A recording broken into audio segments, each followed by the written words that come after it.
Salut à tous, c'est Pang de la chaîne, bienvenue sur cette vidéo qui aujourd'hui va parler de motivation. Pour les personnes qui suivent un peu la méthode Silva, ça peut être intéressant à prendre en compte quand on sait que dans la méthode on divise sur désir, croyance et après les actions, le feedback qu'on attend, donc l'attente active.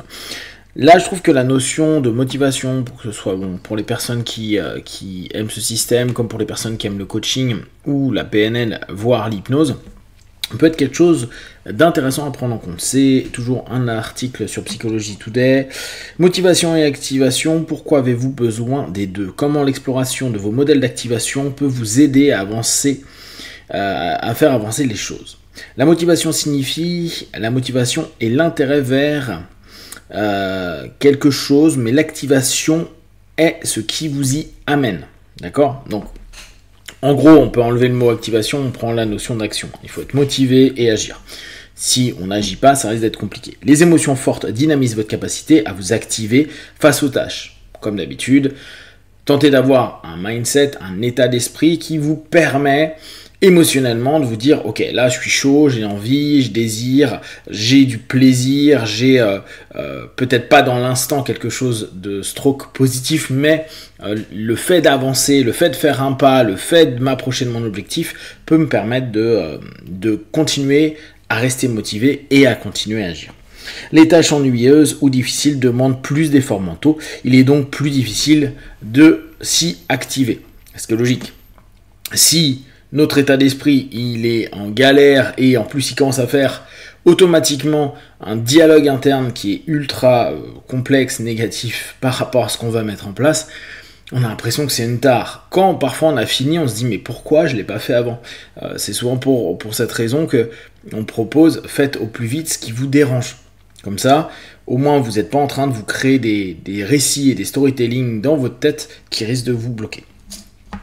Cassie, une jeune adulte que j'ai connue il y a de nombreuses années, était enthousiaste à l'idée de commencer un nouvel emploi fabuleux dans une entreprise de design recherchée. Elle était très motivée pour réussir, elle a toujours été très performante et était déterminée à travailler dur pour briller dans ce nouveau poste. Malheureusement, au cours des mois suivants, elle a développé une anxiété écrasante qui est devenue si grave qu'elle s'absentait du travail et prenait du retard dans ses projets.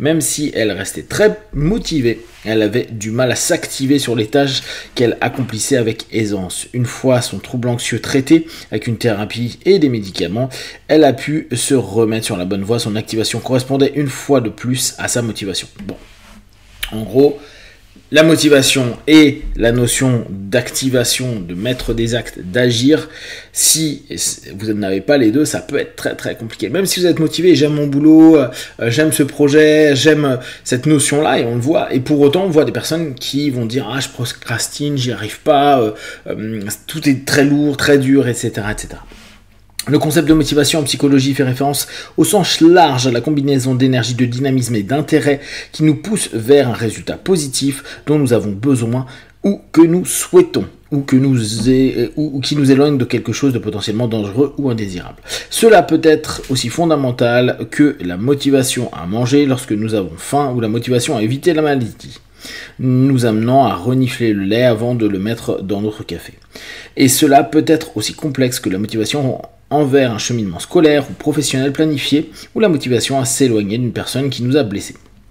S'activer pour une tâche, c'est commencer le travail que vous devez faire pour réaliser ce qui vous motive. Donc, souvenez-vous bien, gardez toujours en tête, quand vous avez un projet, quand vous avez quelque chose qui vous intéresse, il est absolument nécessaire d'aller dans l'action, dans le concret, dans le réel. Ne restez pas simplement dans le prospectif, projectif plutôt. Ne restez pas dans une notion où vous allez simplement vous faire un film à l'intérieur de vous. Le plus rapidement possible, faites un premier acte, ce que parfois en psycho on appelle des actes symboliques qui vous permettent de vous dire ok, c'est engagé, c'est mis en place, je commence, je m'y mets, je suis capable.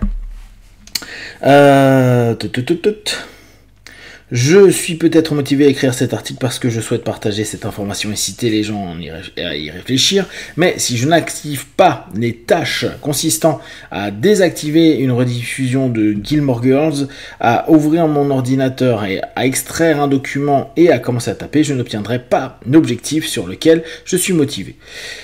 La motivation est nécessaire mais insuffisante, l'activation est la sauce secrète. Moi, je pense vraiment que vous gardez plutôt en tête que le mot activation, le mot action, vu que c'est une traduction anglaise. Les émotions peuvent dynamiser ou drainer l'énergie d'activation. L'activation et la motivation zigzaguent à travers de nombreuses fonctions cérébrales et corporelles telles que penser, ressentir, bouger et socialiser. Des émotions fortes, positives et négatives peuvent stimuler la motivation et l'activation. Si vous êtes très impatient de voir Beyoncé ou Taylor Swift en concert, il vous sera probablement relativement facile d'activer la tâche consistant à régler votre alarme et à vous réveiller à minuit pour vous asseoir devant l'ordinateur pour acheter des billets par exemple. Alternativement, si vous devez régler votre alarme pour vous réveiller au milieu de la nuit pour terminer la rédaction de votre essai d'anglais, cela semble probablement beaucoup plus difficile. Les émotions négatives peuvent également stimuler la motivation et l'activation, par exemple lorsque la peur vous motive à éviter un tronçon de route ou votre voiture a récemment fait un tête à queue sous la pluie, etc. Donc là, on sait bien, je vous ai parlé des métaprogrammes il y a 2-3 jours, c'est aller vers ou éviter quelque chose. C'est deux modèles qu'on peut avoir dans nos motivations. Est-ce que je veux aller vers quelque chose, je me dirige vers, ou est-ce que je veux éviter, je m'écarte d'eux. En fonction, c'est des principes motivationnels à prendre en compte, et donc c'est à vous de déterminer, est-ce que vous êtes plutôt quelqu'un qui va vers ou quelqu'un qui évite. On retrouve cette notion d'évitement, confrontation-évitement, et vous avez à ce moment-là à déterminer l'émotion qui est la plus intéressante pour vous, au travers de votre moteur, de votre programme, pour avancer et pour obtenir ce que vous souhaitez. Les tâches ennuyeuses ou difficiles qui ne passionnent pas notre cerveau nécessitent beaucoup plus d'efforts mentaux et physiques pour commencer et terminer. Même si nous sommes motivés pour les accomplir, nous pourrions être motivé à manger des spaghettis carbonara que nous avons vu sur une vidéo, mais si cuisiner n'est pas une tâche très désirée ou intéressante pour vous, les étapes de magasinage, de préparation, de nettoyage pourraient bien vous sembler trop importantes, beaucoup de travail. D'un autre côté, pour quelqu'un qui aime cuisiner, ces tâches peuvent sembler excitantes et amusantes. Bon. La motivation à long terme nécessite une activation à court terme. Alors, c'est ce que je vous disais il y a quelques instants, le principe des petits pas, les baby steps. Gardez tout le temps en tête ces baby steps. Plus vous allez avoir des gros objectifs, plus il est impératif d'avoir des micro-objectifs où vous allez mettre des actions en place pour pouvoir garder une dynamique. Parce que c'est dur quand on commence à bouger, qu'on n'a pas des feedbacks du tout, parce qu'on est encore sur le chemin, alors que même si on a des feedbacks qui sont pas forcément hyper positifs sur les petits pas qu'on a fait, ça nous permet de retravailler, rediriger, réorienter notre énergie. Nos motivations s'inscrivent dans un continuum de délai long et à court terme. Si nous sommes motivés par quelque chose à plus long terme, comme aller à l'université et obtenir un emploi particulier, nous devrons nous concentrer sur de nombreuses tâches à court terme en cours de route, dont beaucoup seront moins excitantes que nos objectifs long terme. Souvent, ils sont difficiles, donc les activer peut être une lourde tâche. Une stratégie courante consiste à intégrer des facteurs de motivation plus immédiats pour nous aider à nous activer vers ces tâches les moins souhaitées. Pour moi, c'est les M&M's. Okay. J'ai été motivé à réussir mes études de médecine afin d'obtenir mon diplôme. J'avais une forte motivation pour étudier, mais m'activer pour cette tâche était pénible. Donc pendant les pauses, M&M's. Voilà. La plupart d'entre nous utilisent des stratégies pour nous motiver. Bon, ça c'est ce qu'on fait tous. Donnez-vous toujours quelque chose qui va gratifier le taf que vous avez fait. Balancez-vous un peu de dopamine de temps à autre. Et quand vous avez des tâches un peu longues à faire, n'hésitez pas à les couper toutes les quarts d'heure ou demi-heure, ça dépend des personnes. Prenez 5 minutes, vraiment vous faites rien, ou vous glandouillez et vous reprenez au bout de 5 minutes pour garder une énergie et une capacité de concentration et de qualité de ce que vous mettez en place.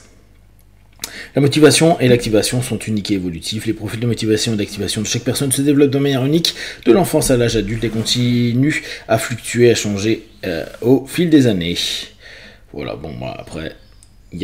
on tourne un peu en rond. Donc, je vous invite vraiment à garder en tête cette notion de dès que vous avez des projets, dès que vous avez des envies de quelque chose, n'hésitez pas à mettre en place des actions. Ça va vous donnera en plus, on reste dans du TOT, tester, opérer des changements par rapport à ce test et à ces actions, tester à nouveau, agir à nouveau, puis quand c'est ok, commencer à sortir de ce process-là. Si vous avez des questions, que vous les partagez sur Facebook, YouTube, je répondrai le plus rapidement possible. Et comme d'habitude, de tout ce que je propose, ne prenez que ce qui est bon et juste pour vous. Testez, observez, analysez et concluez. Be one. Ciao.